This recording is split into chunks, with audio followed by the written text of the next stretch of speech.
이렇게 거침없이 얘기를 하니까 뉴스의 중심에 스킨 쓴 것 같습니다. 김종인 대표, 이른바 러시아의 제정 러시아의 짜르처럼 불리는 그 존재감을 바탕으로 야권에 내가 둘러봤는데 대통령감 없다고 잘라 말했습니다. 자, 김종인 대표 얘기 조금 더 얘기해 보겠습니다. 오늘 경제 전문가인데 노동단체를 찾았습니다. 한노총, 민노총 두 곳을 차례로 방문했는데요. 어떤 장면이 있는지 영상 먼저 보시면서 얘기해 보겠습니다. 근데 우리가 지금 비정규직의 숫자를 갖다 보고 어쩌면은 뭐 노동시장이 유연화 안 됐다고 얘기를 할 수가 없어요. 막 이런 문제를 또 그 다음에 나타난 정권의 성격에 따라서 잘 해결될 수 있지 않을까 생각하는데 그런 측면에서 우리 더불어민주당을 좀 많이 도와주십시오. 그러면. 자, 지금 저 얘기는요, 양진일 변호사. 자, 현재 우리나라 노동시장이 너무 딱딱하게 굳어 있기 때문에 기업들이 활력을 찾지 못한다. 이것이 대통령이 추진하는 노동법인데 무슨 소리냐? 이미 충분히 유연하다라고 얘기를 하네요. 그러니까 저번에 이제 경제 정책 자체가 기본적으로 이제 독일 쪽에서 공부를 하셨던 분이기도 하고, 네. 뭐 공동성장이라든가 아니면 경제 민주화를 얘기를 하고 네. 있다면 지금의 어떤 시스템이 지금의 박근혜 정권에서 얘기하고는 경제 쪽하고는 확격하게 차별화를 가지고 계신 분이잖아요. 애초에 네. 신념 자체가. 그러다 보니까 이제 가서 그런 말씀도 하셨고 또 네. 자리가 자리이니만큼 네. 뭐 본격적으로 총선 앞두고 표를 의식하지 않을 수도 없었기 때문에 네. 저런 말씀도 또 하셨겠죠. 자, 일단 한국노총을 지금 방문한 자리에서 한 얘기인데 이른바 노사정위원회에 참여했다가 결국 뛰어나왔거든요. 자, 이 협상 테이블을 박차고 나온 한국노총을 향해서는 자, 비정규직 문제를 볼 때 유연화 충분히 돼 있기 때문에 자, 우리가 당신을 도와주겠다. 그러니 우리한테 표를 달라는 메시지를 던졌습니다. 그렇다면 민주노총에서는 뭐라고 얘기했을까요? 민주노총은 작년 11월 14일 도심 폭력 시위로 많은 국민들을 걱정을 끼쳤었는데 시위와 관련된 얘기를 언뜻 하긴 했습니다. 그 표현을 직접 확인하겠습니다. 지금 현재 나타나고 있는 상황을 보시면은 민주노총 위원장께서 여기 자리를 하지 못하시고서 어디까지가 노조의 활동인가 하는 항의가 우리나라에 별로 분명하지 않은 것 같습니다. 전반적인 사회적인 문제에 관해서는 뭐 간혹 가다가 관심을 가질 때도 있지만 하여튼 좀 우리나라의 노사관계 문제를 바라보는 저 같은 사람의 시각에서 보면 매우 안타까워요. 저에게 첫머리를 보면 이제 현재 민노총 위원장이 이 자리에 없다고 얘기를 했습니다. 바로 한상균 위원장 얘기죠. 자, 현재 구속 상태이기 때문에 재판 중이라 뭐 당연히 저 자리에 나올 수 없는 건데 자, 안타깝다는 표현을 썼네요.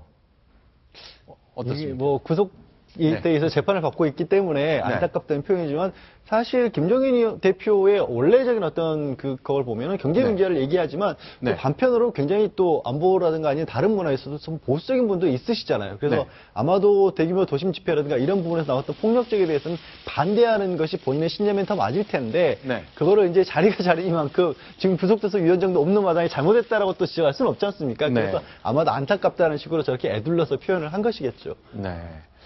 자, 김종인 위원장이 쓴 책을 보니까 대기업 노조들이 너무 귀족화하는 현상에 대해서 지적하는 내용이 있었습니다만 오늘 뭐 민주노총에서 그 얘기를 할 자리는 아니었기 때문에 그런 내용은 좀 나오지 않았습니다. 어쨌건 폭력 시위의 중심에 섰던 민주노총 향해서 노조만을 위한 활동을 해야 되느냐, 사회 활동까지 해야 되느냐, 모호하다고 얘기한 뒤 지금 상황이 안타깝다고 정리를 했다는 것 확인해 봤습니다. 자, 그런데 자, 자신의 거취와 관련해서 또 얘기를 좀 시작했네요.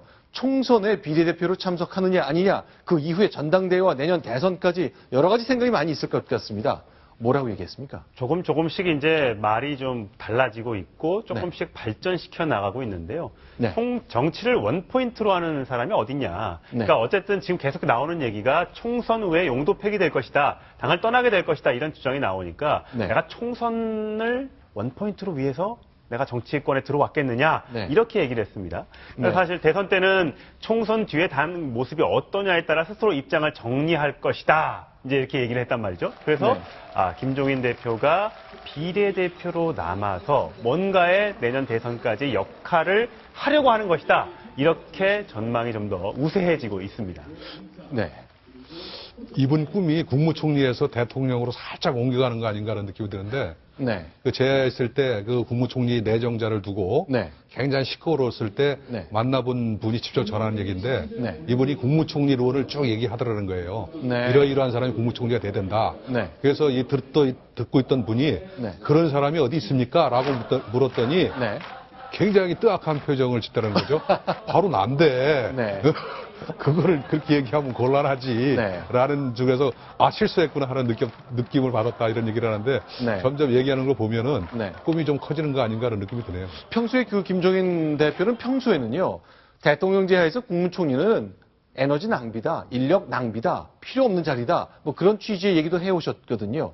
어쨌건 이런 얘기를 좀 새로 공개했네요. 이정은 차장. 이런 거는 처음 나온 얘기였네요. 네, 김 대표가 이런 얘기를 했죠. 문재인 대표가 비례대표를 제안해 왔다. 아하. 근데 그런 얘기를 할 거라면 가라고 했다. 네. 비례 안 한다고 선언하라는 주장은 내게 엄청난 신뢰다. 이런 말을 했습니다. 내가 이미 선대위원장으로 영입될 때 비례대표 자리 제안 받았지만 필요 없다. 라고 잘났던 사람인데 안 한다라고 선언하라? 이거 나한테 엄청난 신뢰다. 나는 자리 욕심 없다. 그런 뜻 같지만 그게 진짜로 앞으로 난 비례대표도 받지 않겠다는 뜻은 또 아닐 것 같아요. 네, 좀 어떨까요? 조금 더 두고 봐야 될 것 같습니다. 네. 어떤 식으로든 정치권에 남아서 역할을 할 것이라고는 지금 예상이 되고 있는데 과연 친노 주류계 층에서 놔둘지도 한번 지켜봐야 될 것 같고 또 본인은 어떻게 해서 생존해 나갈지 일단 선거에서 본인이 지금 가지고 있는 107석의 의석을 이상을 획득하는 것이 내 역할이고 네. 그걸 하지 못하면 내가 책임진다라고 얘기했기 때문에 일단 먼저 총선에서 어떤 결과를 가져오느냐에 따라서 김종인 대표의 앞으로의 정치적인 행보도 달라질 수 있을 것 같습니다. 심기선 대기자께 좀 질문 드릴게요.